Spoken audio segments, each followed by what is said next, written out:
Hello and welcome to Final Whistle Weekly, and I promise you the stuff after it ends is much better than what you're about to watch now. We did well, didn't we? We did all right. Well, back to back to back. It's all right, isn't it? I suppose about the standard now, isn't it? A 1.5 Winehouse, if you will. I'm Mark Griffiths. He isn't, but he's coping with his loss. And today our promotion party here in Rough Hands, which is what makes Arthur so special, of course. Lots of amazing guests, so let's not waste any more time. As Nathan Jones would put it, let's send in the clowns. Thank you very much. I'm here all week.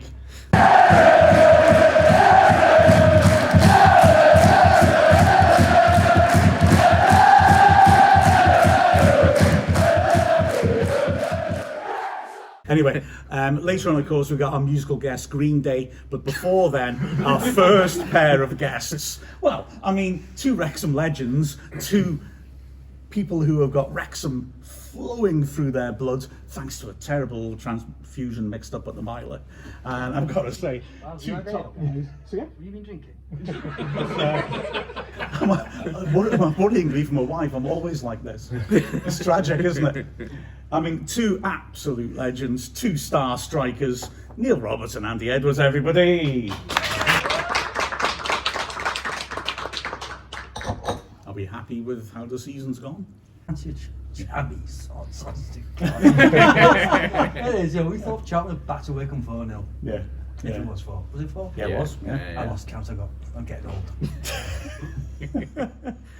It's just been all around town as well. It's just been astonishing, isn't it? It has, yeah. It's I don't think it's really sunk in yet, and I don't think it will do until probably the transfer mill, the player recruitment side of things starts making headlines day to day, and then the fixtures will come out, so we've got different touch points that'll start to bring the excitement back.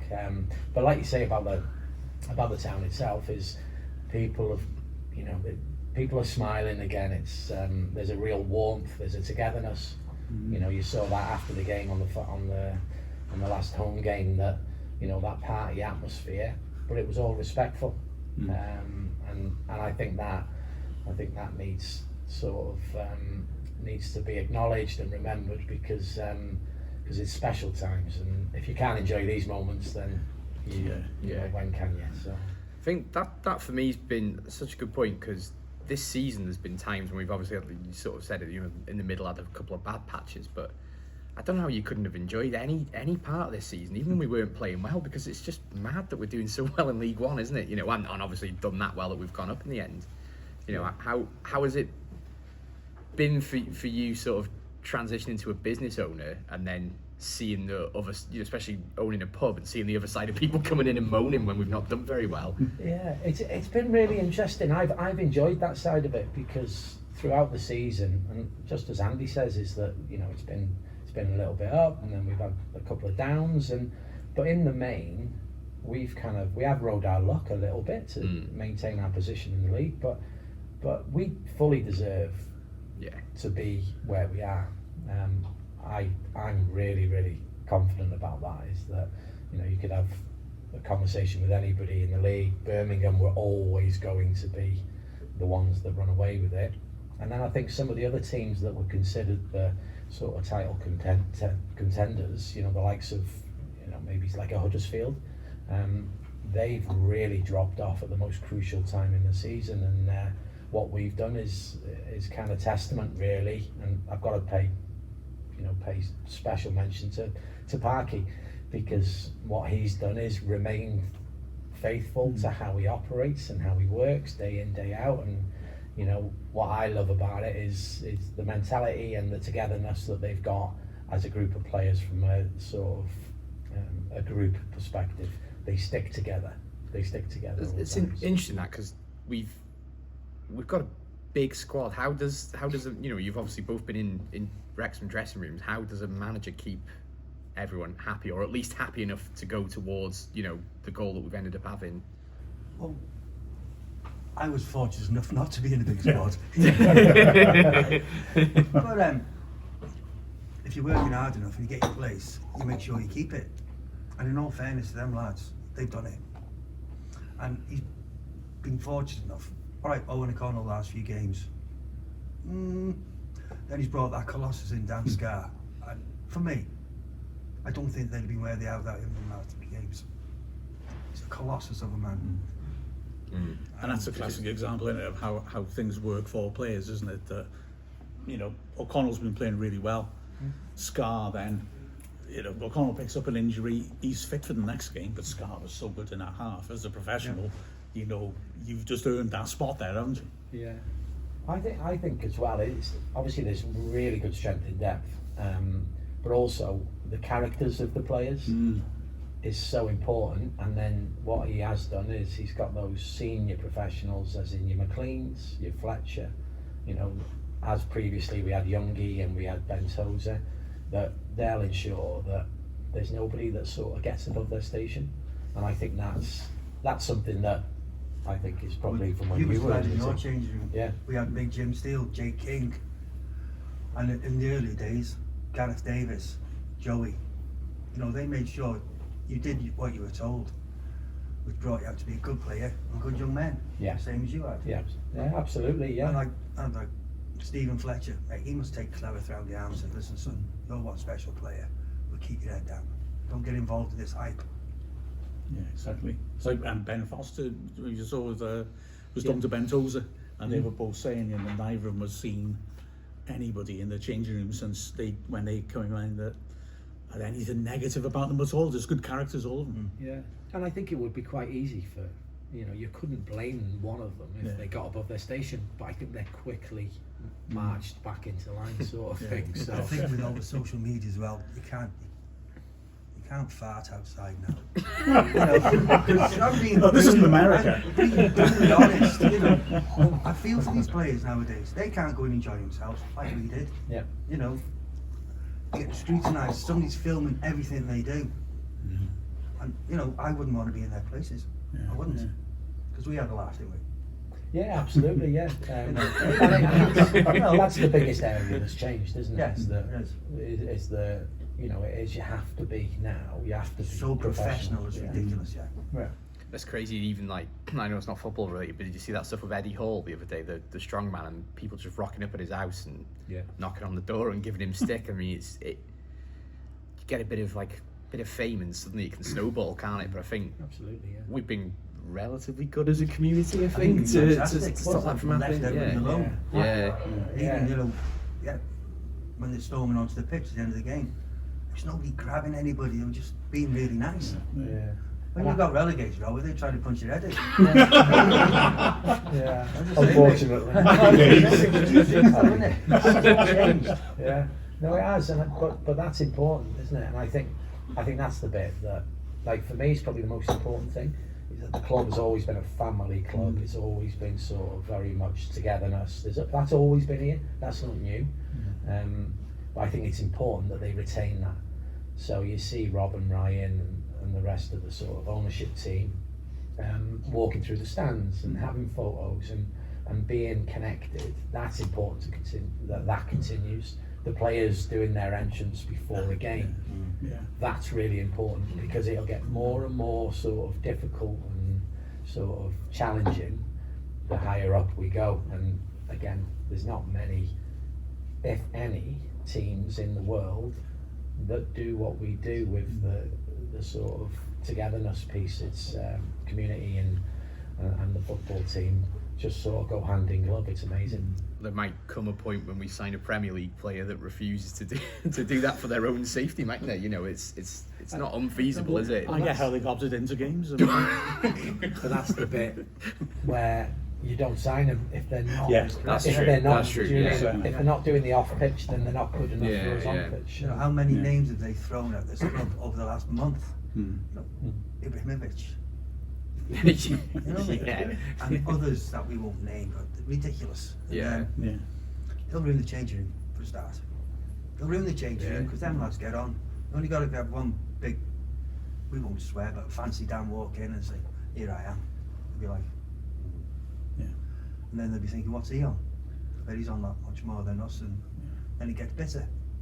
And that's something Parkinson's done brilliantly, isn't it? Yes. You know, you've got a lot of money to spend, and how many clubs get lots of money like there suddenly, and the first manager fails because they're thinking, oh, I'm like a kid in a sweet shop here, I can just have whatever I want. Yeah. Parkinson clearly has not been like that, and clearly, I think it's pretty much a matter of public record, has not spent money that he's been told he has, because he needs to build a group of people rather than, like you said, disrupt that sort of harmony. And I think we're lucky to have someone like him, I think. Yeah, I think it's clear. I think his strategy is very much people before players.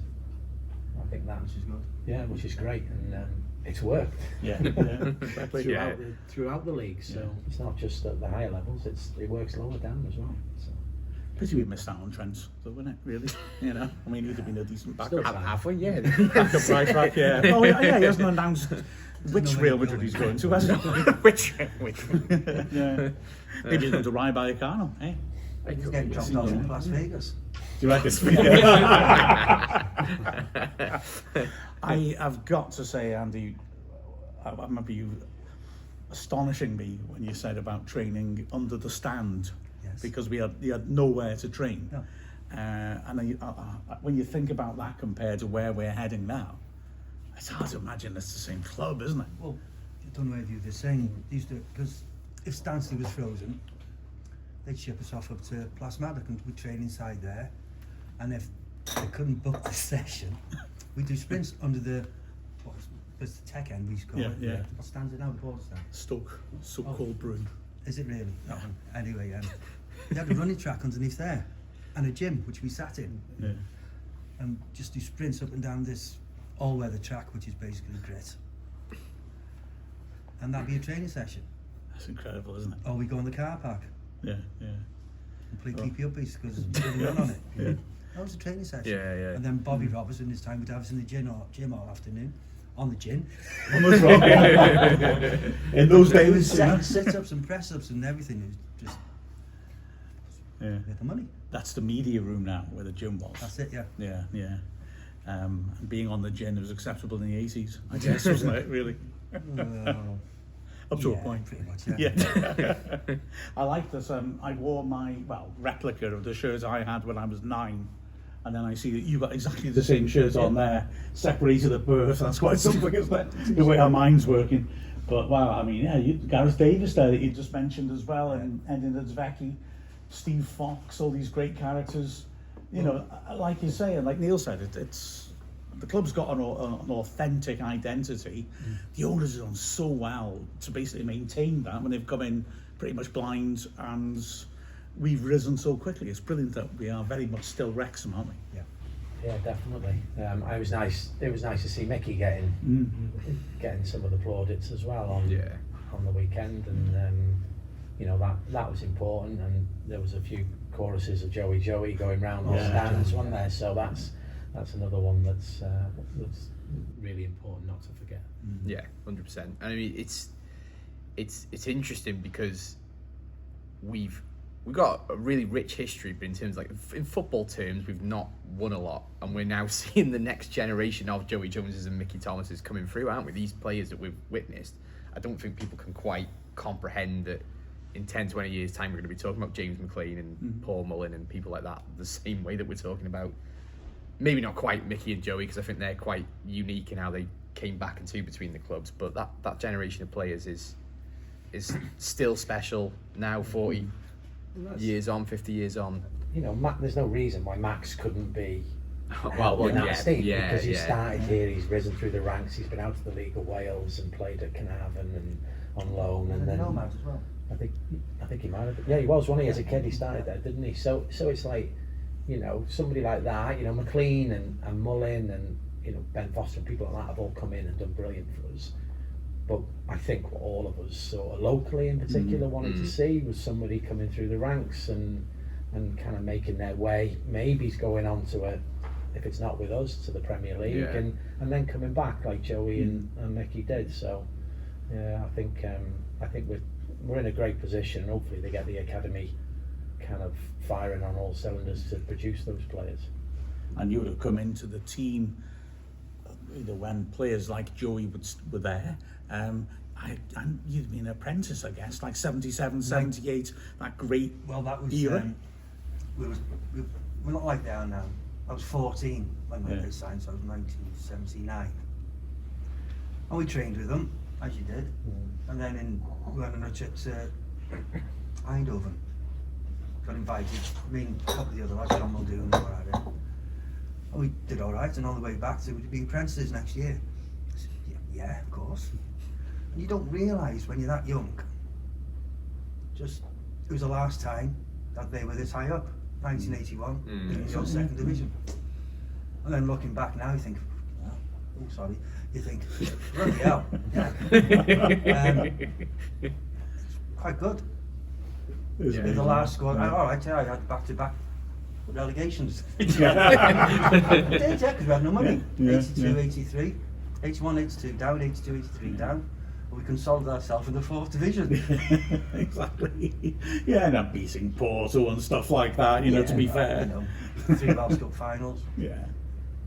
The lost 2 of them. Bill's your here, Andy. My last game was the only one I won.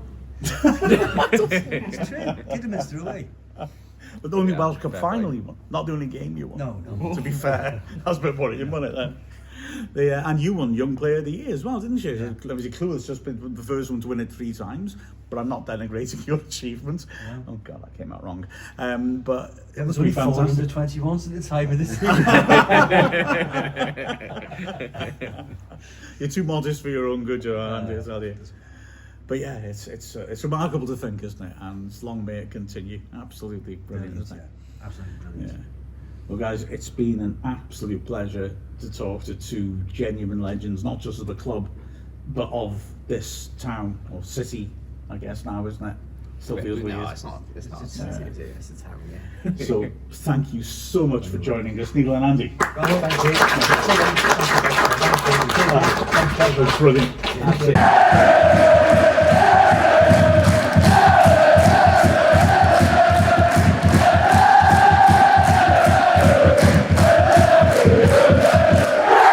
Well, we have got 2 of the most committed Wrexham fans you could imagine. Stop laughing that I chose the word committed. Genuine down the wrong way, but And you probably, if you go to the matches, you'll have seen Dale and Luke essentially being followed around constantly by the Welcome to Wrexham camera crew, because they know star quality when they see it. So We're Dale, not star quality, Mark. No. We're definitely not star quality. no. No. Oh, yes, Luke, you no, are. don't do Come yourself on. down. Come on, Luke. Absolutely. You're very much the Taylor Swift and somebody else of Wrexham. So, ladies and gentlemen, everybody, it's Luke and Dale.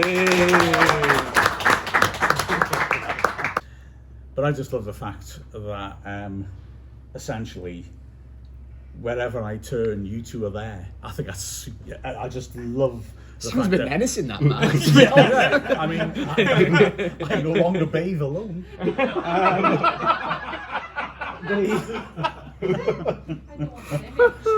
look at me like that. It's not my fault. It's his fault. It's just superb, and you know the players appreciate you guys, and I just absolutely love that commitment, and more than anything, you just love it. So it's just brilliant. It's so positive the way you enjoy it. It's exactly what a football club's for, isn't it? Yeah. The joy of it. It's a day out. Yeah. Win, lose. We weren't draw. saying that when we played Shrewsbury Dale. No, we no, but We were well, we do tend to fall back on that. I think we did fall back on that when we were coming away from Stevenage. Yeah, there's been a couple of those, isn't it? But on the whole, well, the end result was what we wanted, and that was good in the end, so that's fine. Yeah. I mean, of all the seasons to choose to go to every single game, Luke, you've possibly chosen the best season ever. I mean, 92 points in League One, head into the Championship. You know, when we were complaining about the defence in 2018, 2019 or whatever, did you ever imagine we'd be doing this?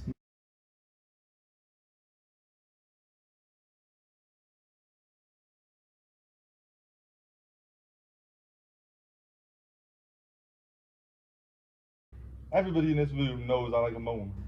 Oh, really? we all know that, so Yeah, we used to watch games and then think, we're not getting anywhere. To be honest, without the owners, as silly as it sounds, we wouldn't get anywhere. I think the investment is what got us to the championship where we are now. Without that, I don't think we get anywhere. It is, but it's people like you, Luke, that have brought the investment here. Yeah, of course. Yeah. You know, and we've benefited from having people like you go into the games, because that sort of family community atmosphere is what has drawn Rob and Ryan to the club and kept them here, and will hopefully keep them here for a long time. Or if they move on, they bring people in who appreciate that as well. And you've sat there, wind, rain, snow, Yes, for years and years and years, and kept people like you have been part of keeping this all going. And you know, we're all as much, no, maybe not as much, but we're all part of keeping this going, and the reason we are where we are. So we've always had a strong, I feel we've always had a strong fan base anyway, of about 3,500, 4,000 beforehand. yeah, But then if you look online now, once again I'll be a bit careful the way I put it, but you go online now and oppositions will go, Disney FC were nothing before, when actually you find that it was good solid 4,000 who were going anyway. You listen to people online, there was 2 blokes and a dog, wasn't there, at the race course before? Yeah, that, so. Yeah. I miss that dog. He was great. He's alright, wasn't he? He was your best friend, Matt, wasn't he? Well, I like to call him a friend, but it turned out I was flattering myself. Carry on. I'm just going to weep in the corner. Just friends of you for the bits of pie that landed on the floor after you finished your commentary. If you knew me properly, Bill, you'd know that no bits of pie. That's true.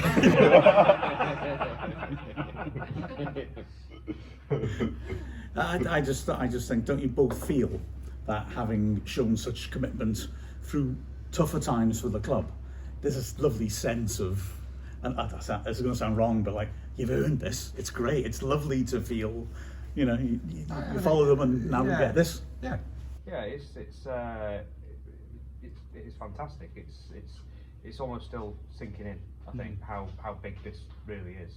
From a point of following it this year, I think we have been like really blessed with that, you know, that whole the results and the games we've had. But there was tough games as well. You know, there was a lot of miles and a lot of, you know, there was still, you know, sort of tough games, tough results. I think, you know, we had a few trips back on coaches where kind of going over games, probably a bit too much. To be honest, you know, with some of them we had enough time and even to do it. and even in that point, you think, gosh, we only lost one game. Yeah. It was a lot tougher before. So it's almost like on that coach journey back, you convince yourself it wasn't that bad, even if it was absolutely horrendous. Yeah. Nothing was horrendous, was it? Really, in the grand scheme of it? No, Look at him. He's off to wherever he's going to this week. I don't think travelling to him is necessarily makes you any. No, you know, it's tongue in cheek. Yeah. It's a funny one, isn't it? I think even if you come to one game a season, if you're emotionally invested, it doesn't make you any less of a fan, does it? No, not at all. No, you know, and a couple of seasons it's all TV for me. You know, this sort of go into this is quite new thing. You know, it just sort of hooks you, and you just, you know, keep going. And then also Luke sort of said, you know, if I don't go to everything, I'm a part-timer. So I have to keep it up. Well, you better try and convince your wife you're going to Millwall next year then. She doesn't want you to go there, so you better try and convince her then or something. You've got to... You have to help me out. Me and you are going to have to convince her. Yeah. I'll help. You're leaving this, yeah? Hey, look, those Millwall hooligans better watch out for you, Luke. I think they'll take one look at you and go running, won't they? To be fair, mate. That might be for multiple reasons, to be honest. That really would. So, I'll help you out. Don't worry. In the whole Millwall. Yeah, you're good at that, Mark. Yes, I am. Colchester away, yeah. You're very good at that. Yeah.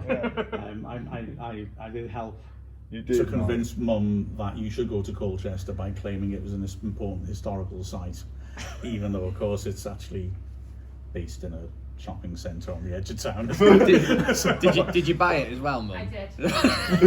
To be fair, that Halford has been there since early Roman times. Still haven't got a bike pump, I'd imagine, no. No, they haven't.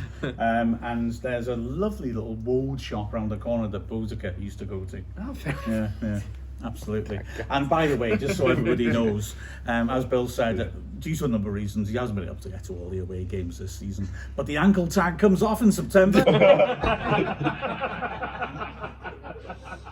Which places do we need to, sort of like do a bit of fast talking to convince that you're allowed to go to? Ipswich, Norwich. There's some distant games next season.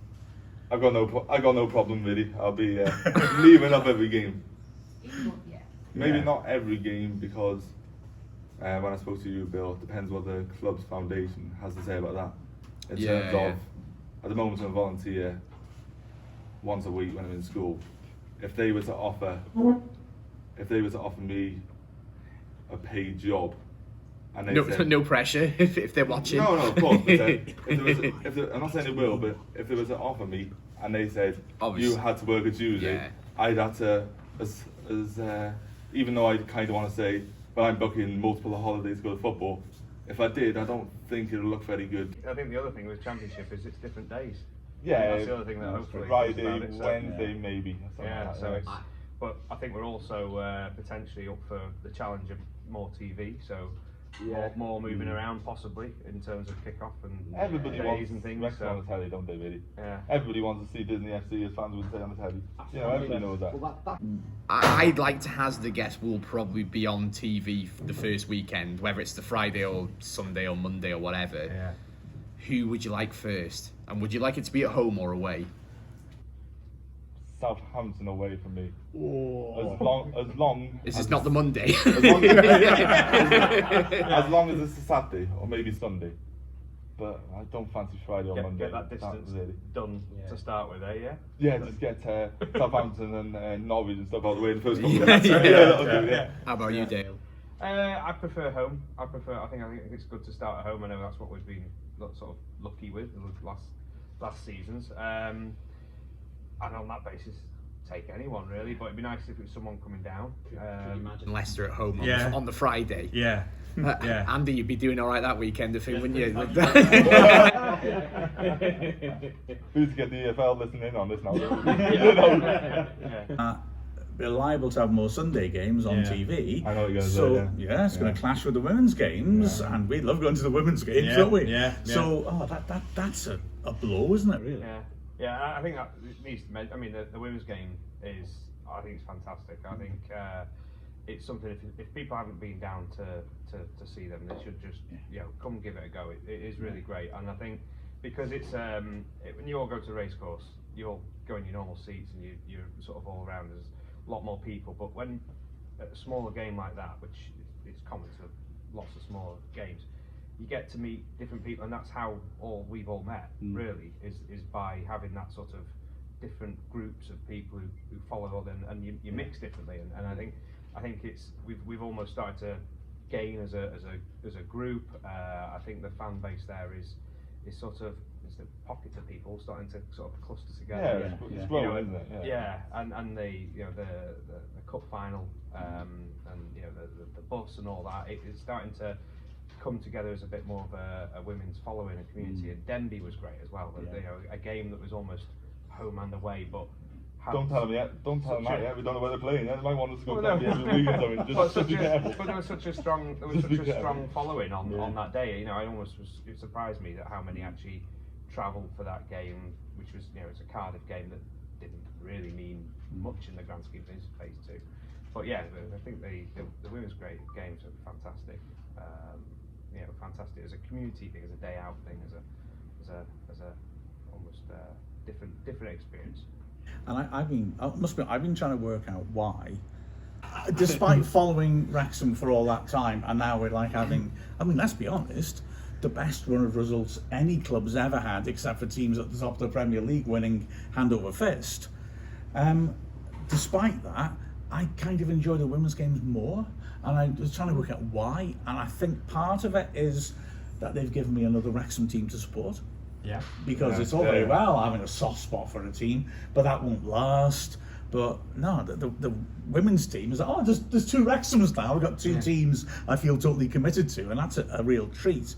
And also that because, you know, it's on a smaller scale, like you said, that fantastic grassroots community sense, even though they're growing and they're achieving superb things, is still there, and there's still that sense of belonging, and the way that it's still feasible for the players to come across and say hello to everybody after the match. Yeah, it's brilliant. It's utterly brilliant. Absolutely, it's the way it's set up is perfect in that sense of game to community sort of group. Like you say, the sort of the players' interaction with young girls and all that you see at the end of the game. And I think it's also worth mentioning how great their season turned out to be. Absolutely. You know, in that sort of that lift that I don't think any of us were really expecting them to pull that off. But that run of games, beating the Swanseas and Cardiffs, and you know, even taking on the challenge of Britain Ferry that surprised everyone at the beginning of the season. Just to add in with that though, the women's team is great. They're doing lots of good things. Obviously, a lot of credit's got to go to Gemma for a long-term work on that. Steve and Josh and all the backroom staff have done a great job. And well, there's a lot more positives than negatives. But you look at it and say, when the men's team, okay, we might be championship for 2-3 years now, which is fine. With the women's team, there's little things we need to start doing. With the men's success, even though 2 Welsh Cup finals in the last 2 seasons is great, and obviously against the odds finishing top 4, that's not going to be good enough in time. The more the men's team do, we need to be beating Swansea, Cardiff to the title, because that's the next step, which has to happen really, and same with the cups. And for that to happen, in my way of looking at it, like I say, this is my coaching aspect coming out, and by no means am I, obviously that's what Steve and Josh should do, but I watched the Welsh Cup final. I felt we were unlucky, but there was things missing, which obviously you've got a different outlet, Mark, but there's nowhere near enough. The communication wasn't there. When I feel if there's more communication there, maybe we could have won that game. I was talking just as fast as I can. As Angry Anderson would say. Sorry, I've always wanted to be on Kylie and Jason's wedding on one of these podcasts. The thing is, for me, Luke, is that the difference between the last Welsh Cup final and this one, and why this one, it really hurt the players, was because we are as good as Cardiff now. Last year it was, we could do this. We've played well against them, this could be the one. And I thought this time it was, we know we can beat them. I have all the respect in the world for Cardiff. But I don't, Mark, sorry. I don't. You've got to be honest. Good man. No, I don't. Oh, please. Oh, please. I think it's a when not if though, isn't it? With the women for having a really successful season. I mean, the last couple of years have been really successful. Don't get me wrong, but to have that either a title or a cup, they're proving that they're knocking on the door now, aren't they? And it's definitely a when not if. I think you had that analysis of the second phase where I think if we reset the points in the second phase, they would have. We were top until the last day. Yeah. Okay. So because we lost TNS, we weren't. But that shows everything. So compared to the first phase, it's night and day. So I think it's everything to be excited about for next season. Yeah. The only team I was about to say the only team we didn't beat was Britain Ferry, but we beat them comfortably in the first phase as well, didn't we? We did. And it was very much. I mean, they're the one team that gave us sort of constant problems across the 4 games. Yeah. But that was because they had a specific style of play. Yeah, and I think they came with momentum from their promotion. I think that was part of it. A great team, great operation down there. They've been pushing at trying to get promoted for a few seasons, and then they shoot up and they cause all this chaos for what was the sort of established group. They also had a way they of beat playing, some of the top ones as well. Of course, the beauty is. Firstly, I found out this morning, Britain Ferry have found the original flag and are keeping it for our next game down there. Oh, thank fantastic. goodness. And secondly, that they've lost their manager and 3 of their players, so hopefully we'll beat them. So TNS as well, by the way. But please give us the TNS flag. Yeah, TNS. TNS have done the same thing. Yeah, absolutely. Regarding Yeah. their manager is obviously maybe it was our vocal support. Maybe she's thinking I'm getting out of this as quick as I can. I don't know.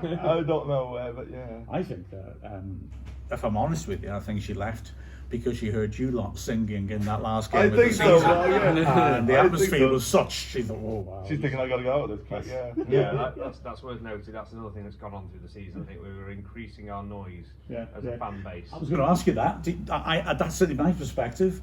As the game's gone on, like you said, that sort of community thing and the formation almost of a fan club is there. Yeah. And the volume's definitely gone up, hasn't it? And there's more Well, singing now. And we've met new characters from other teams. So there's a few from Cardiff who tried to sort of string something together, and we kind of felt like, well, we can't be like the quiet ones. So you know, because Wrexham isn't ever that. So we kind of trying to fill a gap, aren't we? Yeah. Obviously, it helps. Special mention, by the way, if he's going to watch, which I'm sure he will. Obviously, you all know as much as me, Dale. We've met James, which has joined our fan group. Yeah.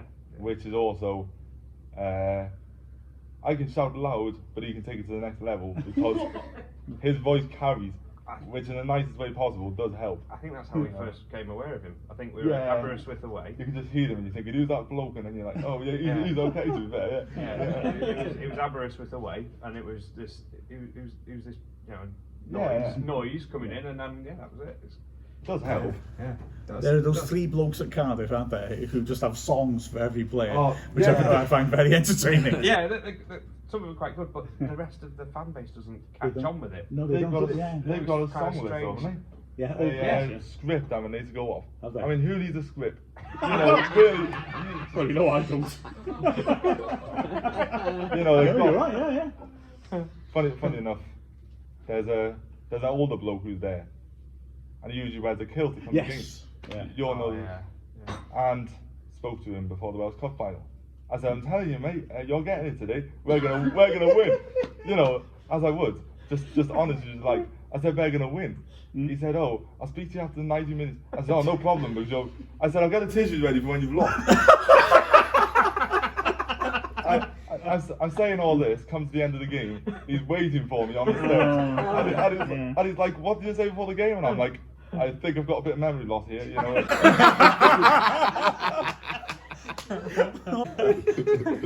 Well, at least you only had to handle a man in a kilt after the game. That came out wrong. I'm not handling anybody in a kilt, man. I had to prove my gender. Again, that came out wrong.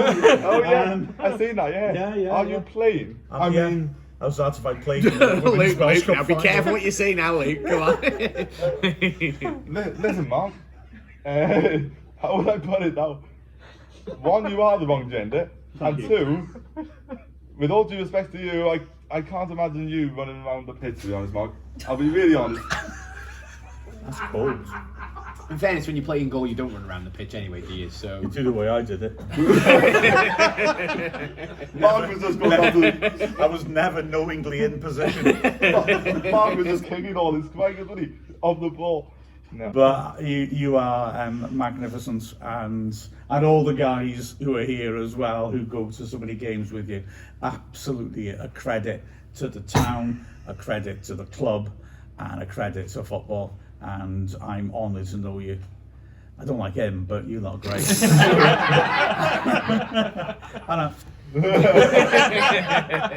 Shocking. No one likes a ref, does it? It's been a blast. Thanks so much for joining us, Luke and Dale. Oh my God, that was epic.